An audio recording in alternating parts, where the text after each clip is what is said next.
সালামু আলাইকুম। আমি নিউট্রিশনিস্ট মাহবুব। আপনারা যারা ক্যালসিয়ামের সমস্যায় ভুগছেন, এই ক্যালসিয়ামের অভাব দূর করতে আপনারা ওষুধ খাওয়ার পরিবর্তে কলমি শাক খেতে পারেন।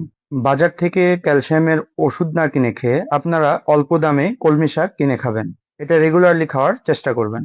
এই কলমি শাকে এত পরিমাণে ক্যালসিয়াম ও ম্যাগনেসিয়াম থাকে যেটা আপনার কল্পনার বাইরে। তাই প্রতিনিয়ত কলমি শাক খেলে আপনার ক্যালসিয়ামের অভাব অনায়াসেই কমে যাবে। সম্ভব হলে এই শাকটি হালকা সিদ্ধ করে খাওয়ার চেষ্টা করবেন। আর যদি ভেজে খান তাহলে হালকা বা অল্প তেলে ভেজে খাওয়ার চেষ্টা করবেন। ধন্যবাদ।